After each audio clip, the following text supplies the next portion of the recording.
If you have a child who's in college, you have certain options when it comes to student loans. But what you also want to be aware of is that if your child then goes to grad school, that he or she will be eligible for different types of student loans.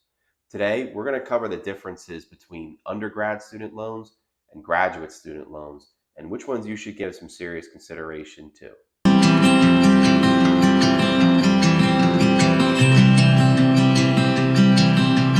What's going on, everybody? I'm Danny Sinowitz, the College Dude. So you may be aware that you are eligible for certain types of loans as an undergrad. Let's cover those first. So the first types of loans that you're eligible for, if you complete the free application for federal student aid, the student is eligible in his or her name directly for either the unsubsidized or the subsidized direct loans. They're also commonly referred to as the Stafford loans. These types of loans that are applied for through the FAFSA and then accepted are usually sent through the financial aid offer from the school. Therefore, if you're planning to take out these loans, it should be included in the financial aid package through each school. These loans, generally speaking, are the best types of student loans on the market.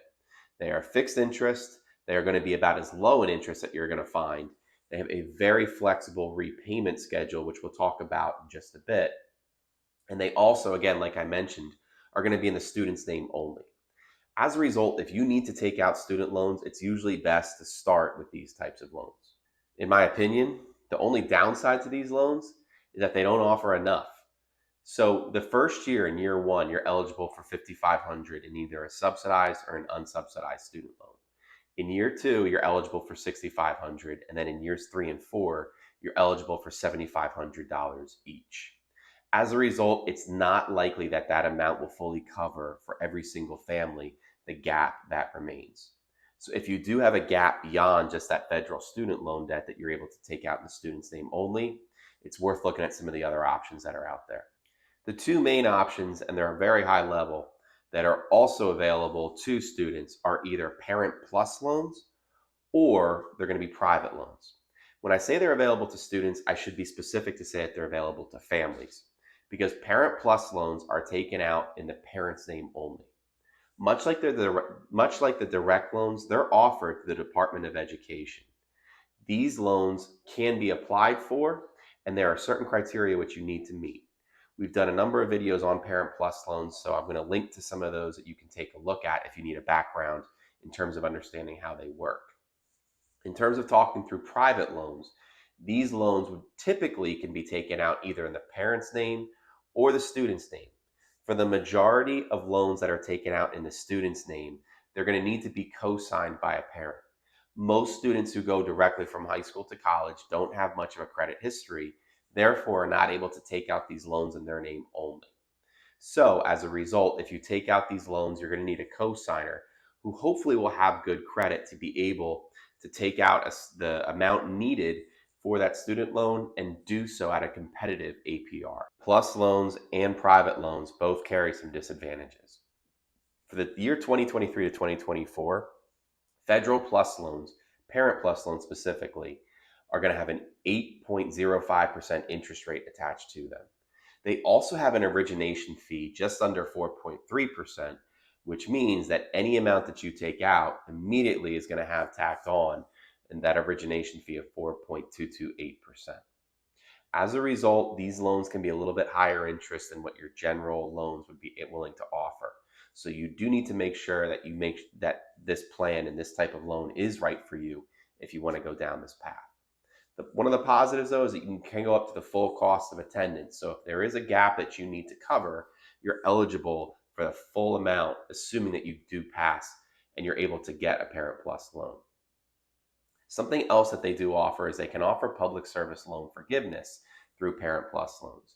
Again, we did a video on that, which I'm going to link to so that you're aware of what that means. However, those types of loans and the contingent repayment plan that's available to it is going to be much more selective than it would be for a student who's taking out these loans in their name only. In terms of private loans, there's a lot more variance, both good and bad, when it comes to being able to secure a private loan.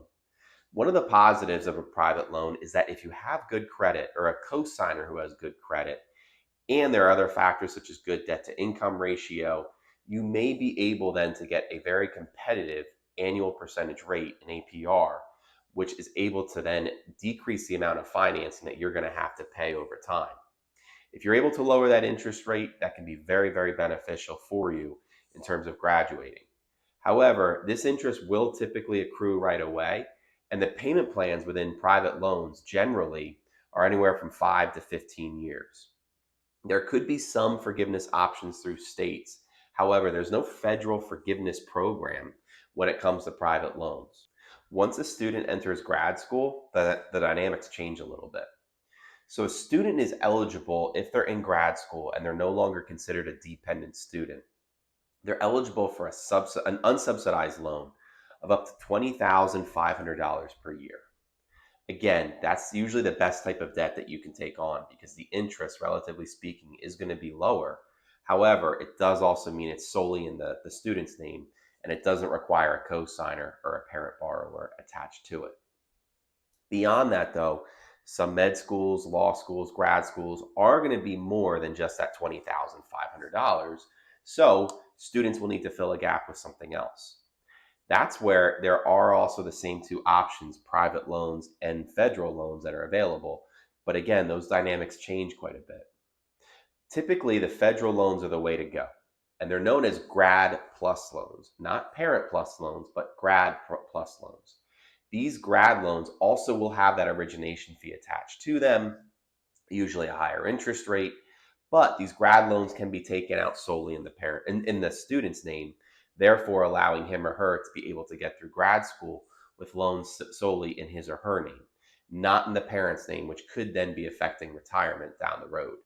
You can also take out private loans for grad school, but I want to explain why I think it's a good idea to make sure that if you are deciding between the two, it's not solely based on one factor.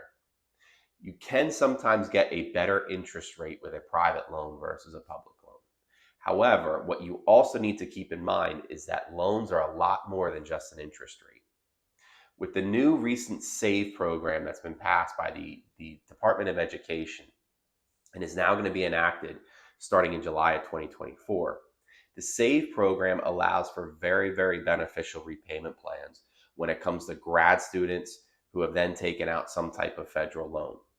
If you're able to consolidate grad plus loans, those grad unsubsidized loans, plus your undergrad loans, that then can create a payment that is almost guaranteed to never put a student in a position where he or she cannot afford the monthly payment. These programs, though, again, are only offered through federal loans. You cannot take private loans and then put those into a federal program and then work on that repayment. Therefore, it's really important that if you're going to grad school, med school, law school, that you're aware exactly of how much you're going to be loaning out. And again, looking at more than just that interest rate, you want to look at what that repayment is. Therefore, it's going to be more than just one factor that you should be considering if you're going to be taking out these grad loans. As always, I hope you found this information to be beneficial. If you enjoyed it, please feel free to like this page, share this info, and subscribe to my channel. As always, this information that we're discussing is not meant to be taken as specific advice, but rather it should be educational and general in nature. If you have specific questions, make sure you ask your tax professional, your financial planner, or anybody else who you use to advise you when it comes to taking out loans and dealing with you financially. Until next time, I'm Danny Sinowitz, the College Dude. Take care.